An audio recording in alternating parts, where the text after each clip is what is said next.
mfite urukumbuzi rwinshi mu mutima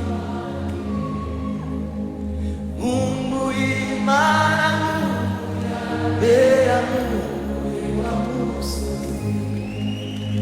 wa musozi mwiza.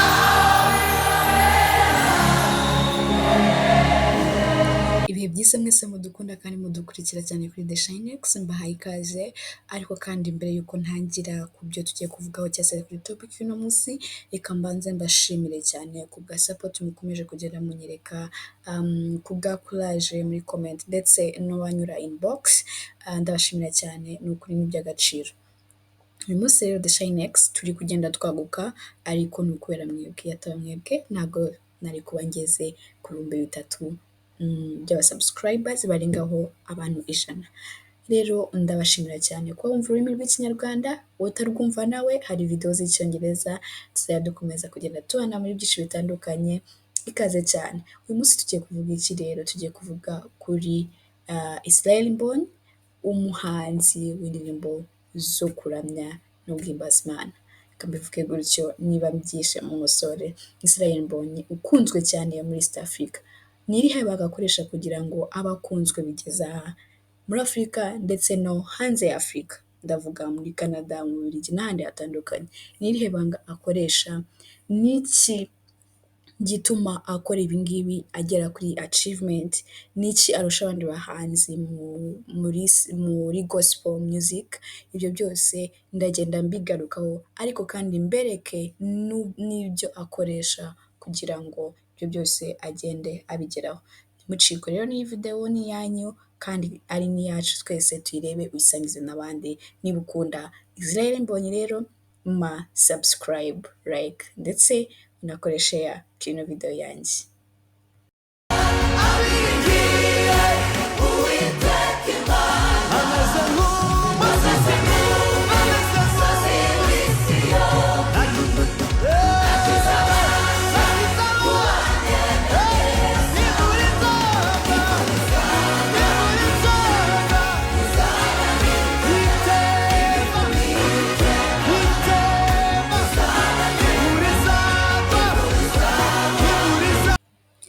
Nk'uko mubyiboneye rero muri iyi video, aka video gato mbanje kunyuzaho ka Israel Mbonyi ari kuririmba, ni ibintu bigaragara cyane uburyo aririmba, uburyo ashyiramo amarangamutima kandi akagerageza kugira ngo umukurikiye, twe turi kumureba, twe turi kumva icyo aririmba, twisange mu njyana kandi twiyumve ko ari nkatwe turi kuririmba.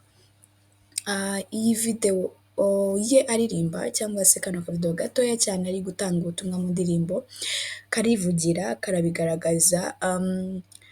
Ngira ngo akenshi mwagiye mubona ko indirimbo ze azikora mu buryo bwa live recording, aho abantu aba ari hameze nk'aho ari mu rusengero, abantu bari kuririmba, na timu ye bari kumufasha bameze nk'aho ari korali baririmba, bacuranga, ndetse nawe akenshi niba mujya mubibona kenshi aririmba ari no gucuranga gitari. Ibyo si ubuhanga bwa buri wese mu bahanzi, kuba waririmba ukarigerageza kuririmba injyana igakora ku mutima w'abantu, ariko kandi uri no gucuranga ugashyiramo ukanabyina, ntabwo ari ubuhanga bwa benshi. Icyo rero kiri mu bituma Israel Mbonyi indirimbo ze zose zikomeza gukundwa, kuko iyo ubikora gutya, ucuranga unaririmba kandi ukabikora ubona ko ari wowe uri kubikora uri mu njyana, bituma twe tugukurikira twumva dushatse kumva neza, twinjiyemo tubibona, tukajyana n'injyana nawe uri gukoresha. Israel Mbonyi rero aherutse gutaramira muri Kenya, ataramira muri Canada, muri Belgique n'ahandi hatandukanye, muri Australia, ariko kuri ubu ngubu uyu munsi wa none ari muri Tanzania, aho agiye gukomereza ibitaramo bye. Uyu munsi ni itariki 2, ejo yakoze igitaramo muri Tanzania, ariko kandi azakomeza no ku munsi w'ejo ku itariki 3 naho akomeze ataramira abantu. Mwarabyiboneye rero aho ageze bamwakirana urugwiro kubera iki? Kuko aririmba nanone mu ndimi navuga nk'ebyiri cyangwa se eshatu, Ikinyarwanda kivanze n'Igiswahili ndetse n'Icyongereza. Kuba rero East Africa tuvuga Igiswahili, navuga Tanzania bavuga Igiswahili, Kenya bakoresha Igiswahili, mu Rwanda abantu dukoresha Igiswahili nubwo atari cyane, no muri Congo.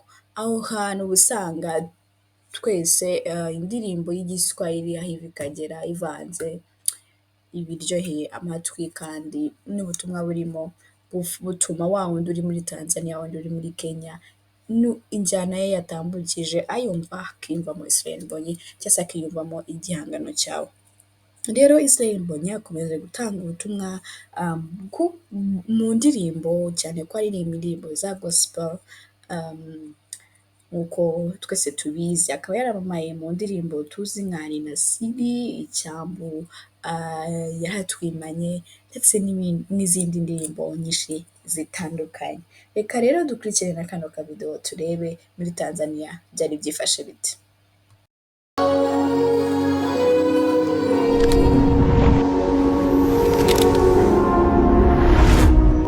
Acha tulisema hii Tanzania.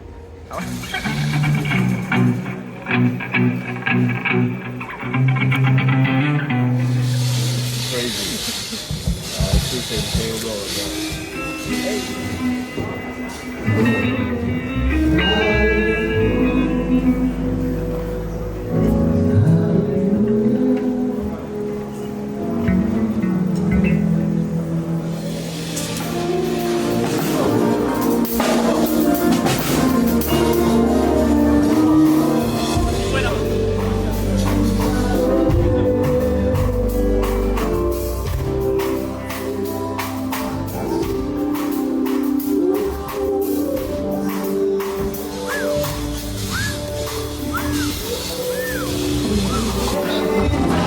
Mpamya ko Israel Mbonyi ari umwe mu bahanzi bakomeye cyane muri Afurika ndetse no hanze yarwo, ubuhanga afite butari ubwa buri wese.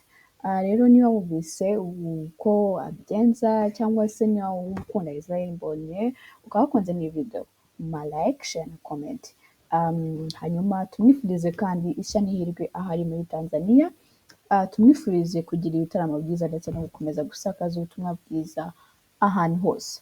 Njyewe rero mwari kumwe ni The Shinex, ndabakunda cyane. Mukomeze mudushyigikire, mukomeze mubane natwe, mukomeze muduhe inkunga y'ibitekerezo nayo ibikenewe. Hano tugira positivity ntabwo tugira negativity. Ikindi kandi navuga ni uko dukwiye gukomeza kwishimira ko ijambo ry'Imana ryakwiye kujya hejuru kugira ngo rijye rikomeza, ibyaha ari byo bikomeza kudomina, ahubwo ijambo ry'Imana ribe ryo ridomina, binyuze mu ndirimbo cyangwa se binyuze mu bundi butumwa butandukanye, ku ijambo ry'Imana si indirimbo gusa. Icyo waba uri gukorera mugenzi wawe cyiza cyose aba ari ubutumwa bwiza. Ndabakunda rero, ndabashimiye, mukomeze mubane natwe, subscribe, like, share na comment. Bye bye. Yes, aka kavidewo gatambutse rero hano bari bari muri Tanzania bari kwitegura igitaramo, bari gukora practice ariko kandi banategura stage kugira ngo baze kuryohereza abantu bagiye kwitabira igitaramo cya Israel Mbonyi. Yes, Israel Mbonyi rero uburyo bwe bw'umwihariko murabibona, aba afite timu nini, ariko kuri uyu munsi wa none muri Tanzania yitwaje abantu 15 bagiye kumufasha kugira ngo bakomeze gushimangira ko Israel Mbonyi ari we muhanzi cyangwa se ari mu ba mbere muri gospel bakunzwe muri East Africa. Rero amateka ye nk'uko yagiye abyigarukiraho cyangwa se abigaragaza, ntabwo uzamubona kenshi akora indirimbo y'iminota 3, akora indirimbo nini cyane y'iminota 15, ntazanatinya no gukora indirimbo y'iminota 20 kuko nawe ubwe aba yagiye mu ndirimbo, ntabwo ari cya gihangano kiba kiri bumare iminota 2, 3, no. Ni mu buryo bwe bw'umwihariko akora indirimbo ndende ariko kandi imeze nk'aho ituma buri wese yisanga mu ndirimbo nyine, bigatuma wese yumva yafashijwe, bityo bigatuma nyine indirimbo ze ziba ari ndende kuko abikora nanone mu buryo bwa live recording.